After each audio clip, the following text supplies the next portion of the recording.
up in Kalamazoo, my mom would host people from different parts of the world. So I'm used to the whole thing of having strangers in the house. And now my two daughters are quite used to it. Used to take them like a week or two to get used to it. Now it's like a day or so. And they're starting to figure people out a little quicker now. So yeah, I spoke about this over at Wellspring Interfaith. They asked me to talk a little bit about it too. I guess it's a thing that a lot of people think about doing, but they don't quite want to make that leap. Because yeah, it's a thing, having strangers in your house. So I have got a little bit more. I usually try to have phone calls, or now I've got a survey on the website that does a little bit of narrowing down. There's been a few challenging times, but I would say, like, for me, it's kind of like a sociological experiment. I feel, and I believe other people do, that there's something fundamentally wrong with the template that is like put out there that we're supposed to fit into. And for me, that's always part of that template that I don't believe in, is kind of the single family home unit, and that it does in fact take a village, to raise a child. And so right now we have public schools, hospitals, churches, military, sports. Those are all part of the village that's helping to raise children. And it's not necessarily a bad thing.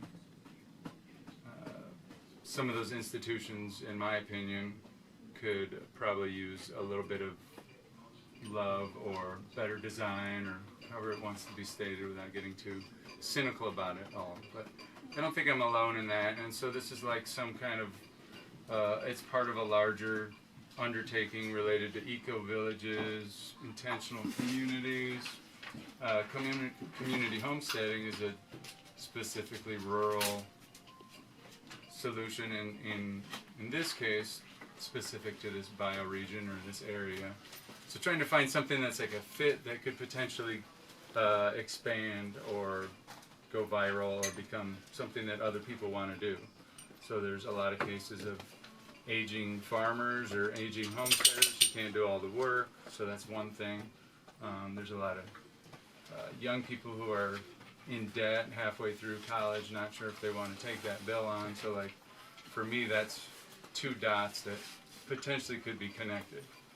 Someone who has more expenses than they can handle, and somebody who has land but not enough hands on deck to do the work. So there's a lot of those kind of situations around where it's just the pieces haven't been figured out how to put together. So a lot of what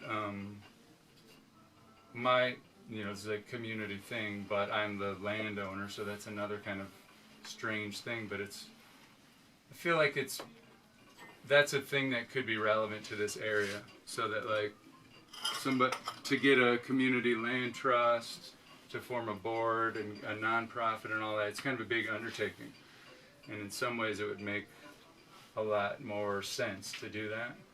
But if this can work, this model, it might be able to, other people might pick up on it because it's a lot easier to move. So there's, in addition to just doing whatever we got around here, which there's 20 acres, and we'll take a little amble here in a bit, a lot of what we do is to kind of reach out to other farms nearby. Even last week on the way to dropping off my girls, I stopped by, and there's a woman who I see every morning going to the mailbox, and I just, on the way back, I just stopped by and said hello, and I'm like, if you guys ever need a hand, I got a bunch of people, and if there's a project that you need a hand with, I've been admiring you and your land and stuff, and so just that kind of culture of the barn raising culture. Introduced Carl and Sheila and Jonah to Primal Woods man, John, and they've been like very, I would go so far as to say somewhat essential to his maple syrup season, it seems like. And then there's other nearby farms, so to have a bunch of people here that can go for a harvest day or something to nearby farms and bust a move. That feels really good. So not just about what's, you know, on this property, but partnering with other operations, because there's a lot of need for that. So that's also for me part of the community homesteading idea, is just like working amongst other properties. So that's something I would love to. I think we're already doing it through the permaculture network, but people have, you know, and it's learning while you're helping somebody out.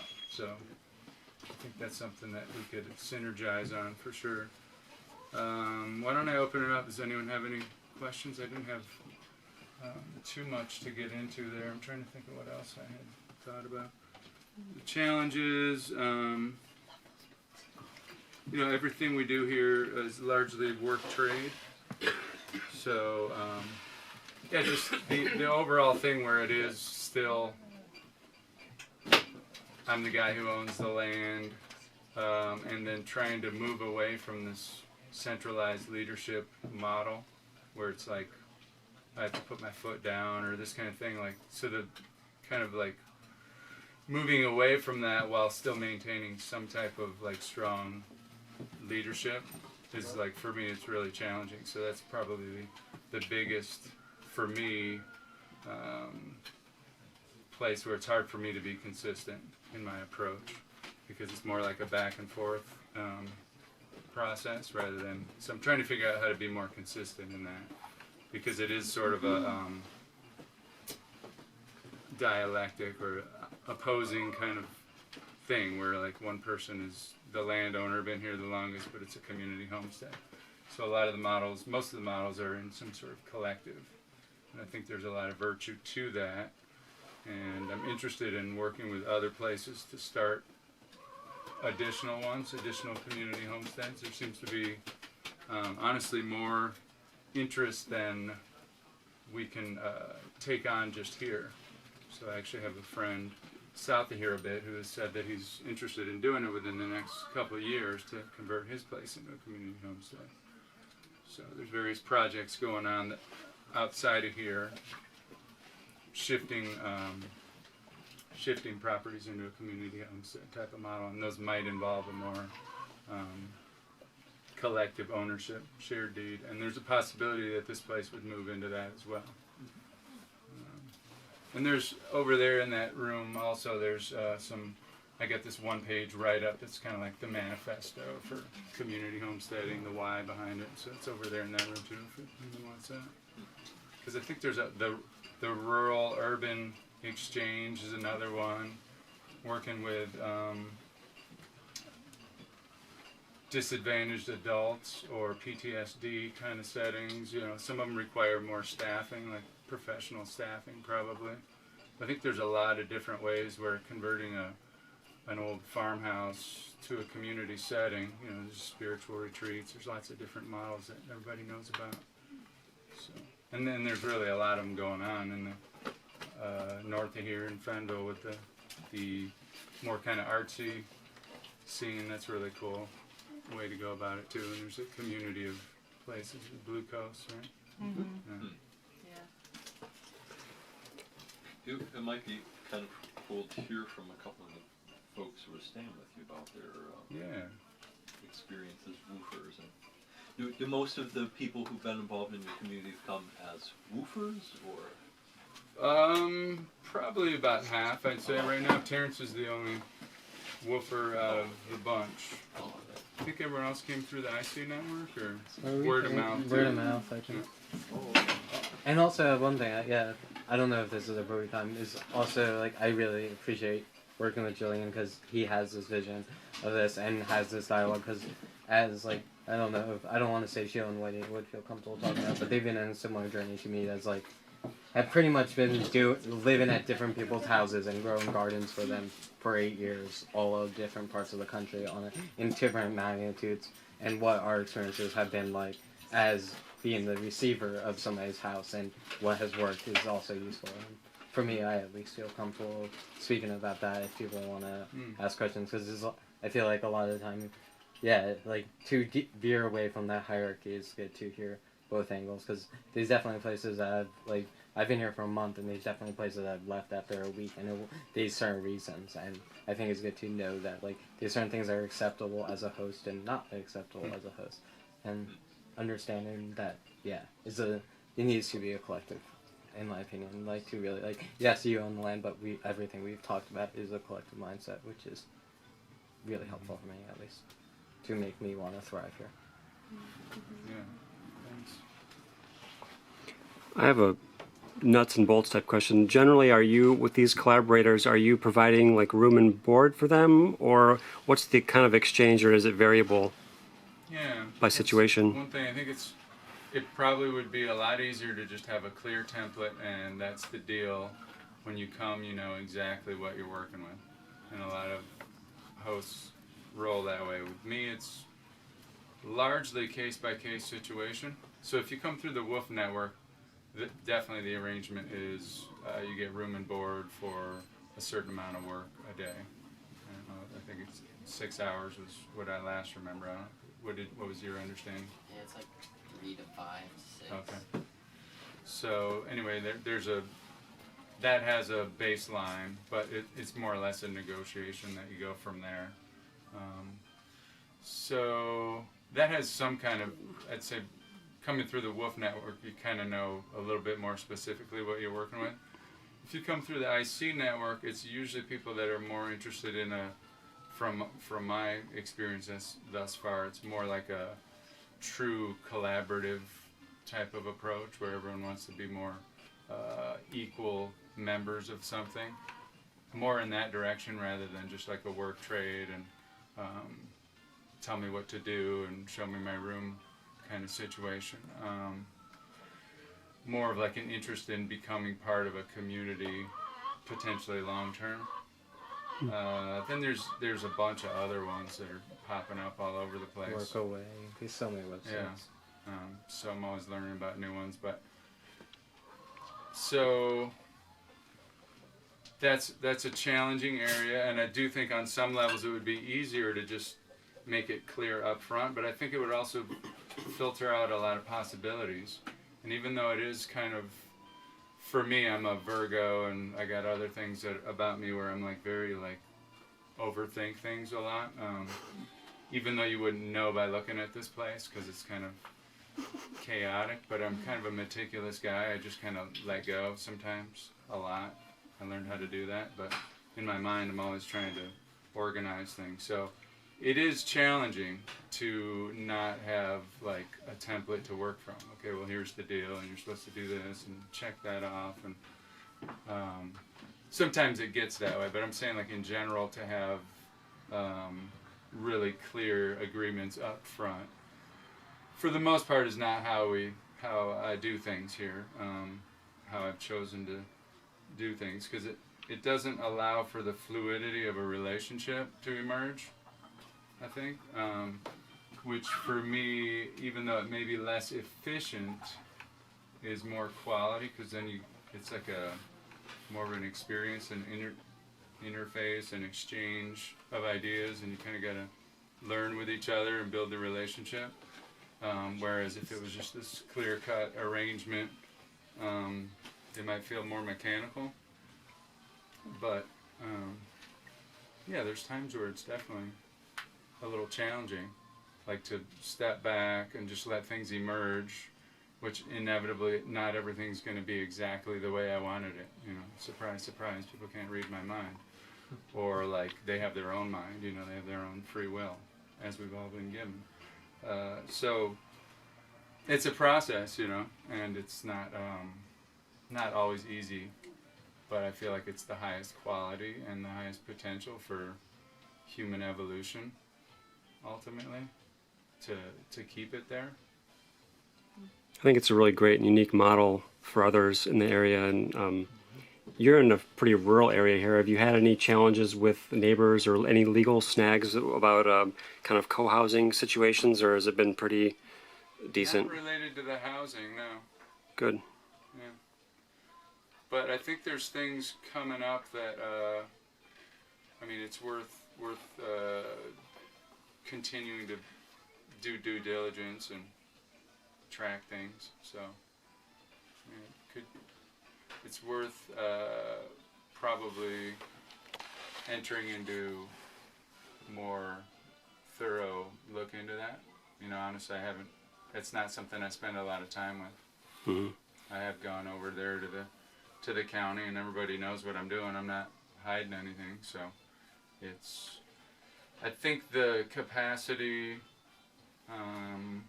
You know, I kind of have played with numbers or what, but sometimes people come out here and they have an idea that's really a lot bigger than anything that I can imagine or want to get into, so I'll just kind of shut that idea down. You know, like developing along that road, or having a music festival with 400 people or something. So, nah, I'm not really interested. You know? Yeah. I think there's a certain scale to any place, and maybe like twice this many people feels like, you know, I don't know how much more we need in this place to really be able to maximize just enjoyment and efficiency. You said you've got 6 here now? Right. Yeah, I was kind of talking about the people in the room, like this size of people. You know, like there's some places around here where they have big events and there's parking lots and campsites and all that.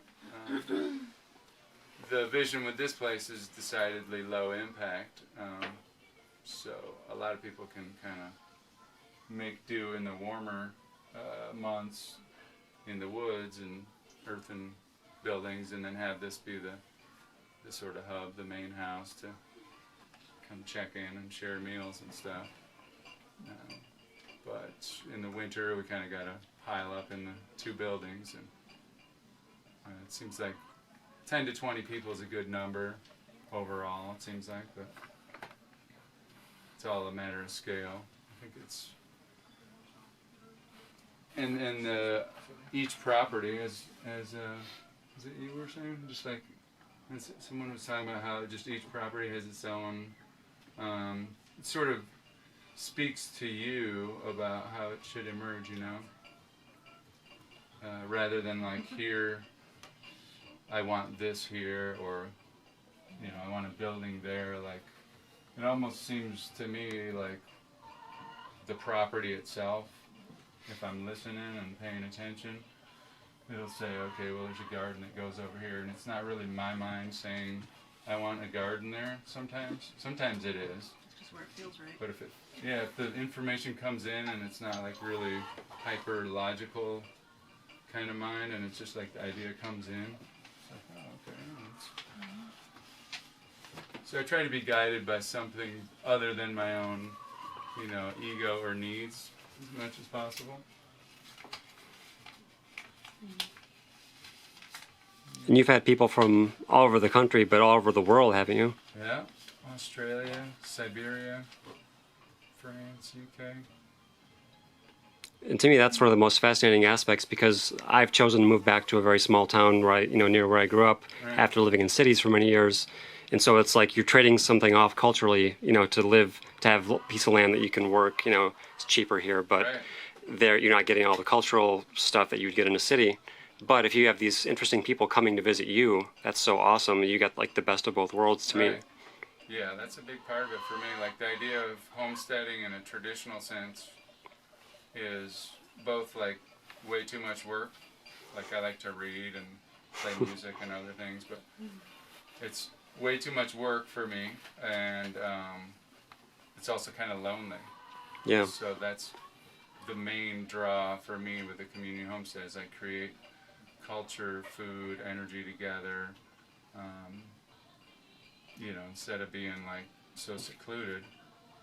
Not that you can do everything, but like largely increase our own. We have like a lot of musicians in the house now. It's nice to be able to sit and work on music projects, you know, especially in the winter. So yeah. What else? So we were thinking about moving into tiny houses until we saw our big Victorian house in the city and thought, it's like 4 tiny houses stacked together. And so we kind of purchased it with the idea of keeping community in mind. And we've always lived in houses with people since we've been together for 15 years. But one thing that has been in our minds as like permaculture activists, like if I define myself as a permaculture activist, I'm always trying to think, how can I help everyone that I meet and interact with as a permaculturist invest in catching and storing energy into things that are going to make them stronger and wealthier over time. You know, that's how we build the revolution from a permaculture sense, is investing in these sort of perennial assets that make people stronger over time. And something that I found is when I was like working on organic farms, I was learning low-skilled labor that wasn't transitioning well into me developing personal or like knowledge capital.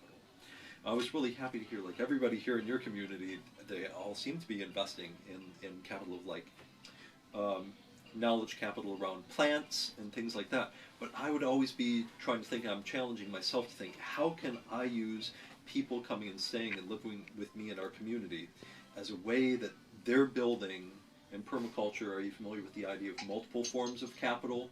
Social capital and natural capital, and plants, like Melissa's taking plants of all different kinds and kind of stashing them in different places, and you have this huge plant collection now. I'm very happy with that. I'm like, that's what I want people to do. And now you're playing for And security. that's right, that's right. If something dies at my place, I know that I have that too. So it's like if we hoard the energy, we can lose things. But if we let it go, then we have a chance of keeping it. But it's just an interesting thought, like how, and I'm really just kind of babbling, but it would just be interesting to like think about and hear about the ways that people in a community homestead kind of situation can invest in developing multiple forms of capital over time while they're here with you. Yeah, we've been, skill sharing culture has been emerging, I guess. It seems relevant to have a skill sharing culture just embedded into daily life.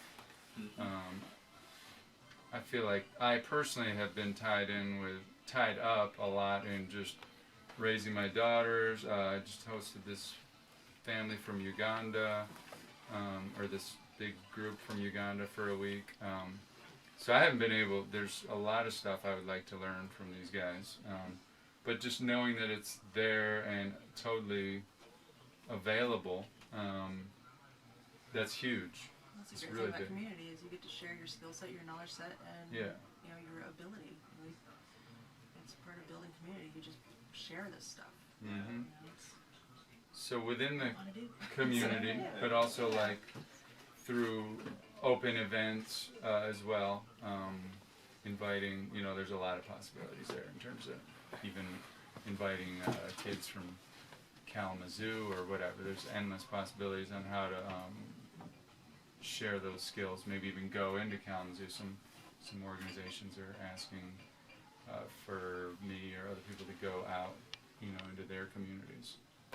So having it here just amongst ourselves as a starting point, but also then, expand beyond that, because even that's pretty insulated still. Yeah, so the skill sharing thing, anyone else have ideas who's living here? How do we expand that? How did you frame it? There's just like a culture of nurturing and storing knowledge. And maybe not just knowledge, but I was really interested. I think Melissa had a friend who did one of these herbalism courses too, but actually made tinctures over the course of the course. And that's just so fantastic, because that seems a way to catch and store the energy that you're putting into that class into this usable thing you can take with. And I thought that was really interesting. Yeah, well, we're the same place. Was Emily in your course? Yeah. Oh, Yeah. She As lived soon as with, you said that, I was She's like, the one that made my asthma tincture, and I didn't use mine. yeah, we lived with Emily and Bethany, and that sounds really Like cool. she, Yeah. yeah, Emily might come up here in June, which would be cool, because she's in Kentucky right now with her she mom. is? Yeah. She's in yours. What? Emily? Yeah, she's in Kentucky, I'm pretty sure. She's in UFC. Oh, really? She's back up there? I just came from her place in Kentucky. So. It's not that different. Oh, there's Coco over there. It is. We have someone else just entered. Can you introduce yourself? Oh, I'd love to. Some of you know me. Coco. And the thing I most like to talk about now is the plan, which Julian helped edit a year ago. But I prepared a plan that tells what we want, which is community. And homesteading, sustainability, and permaculture is not a sport we can play alone. So we need to build community, and how can we make that happen faster, better? Turns out planning is a real important part of everything. So the document talks about what do we want, why do we want it, and how can we move ahead and get it. Sustainable eco-villages to become commonplace, and I'm calling them, framing them, local food factories, you know? Create jobs we're going to call a right livelihood. But, so that's available. I have copies, but it's available online as well, and you can download it. I'm looking for people who are interested in this area.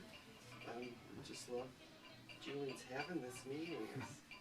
I'm just arriving from where I spent the winter in Florida. And I presented at 3 conferences. One permaculture, one sustainability, and the other was earth skills.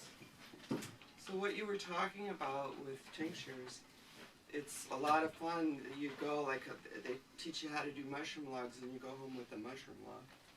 You know, there was a lot of free sample salves, and, oh my goodness. So having gatherings like that, biochar, make biochar and take some home, you know. So it's a really great way to do things and get people together. But I am looking to this, Southwest Michigan is ripe to really prepare a community. Imagine if we had 100 acres, just say 100. And here's the question, how do we make a permaculture community? How do we design and plan that? How many homesteads? You know, how many people? You talked about how many people on this land. I'll be continuing to prepare more details and more of the vision, but the plan is already there. So if you're interested, you can talk to me. You know, She'll build you a pyramid. okay. Yeah. With mirrors on the Right in the middle. Mirrors facing in. Alright. I can't wait till grocery stores are permaculture gardens. Why? Why do we want to build it? What? Right? We just need to have like a little sign, how to pick any plants, so everybody says. So how do we get from here to there? We have to do it locally and get it distributed. So did some folks want to go for a hike tour? Absolutely. Yeah. We'll see how things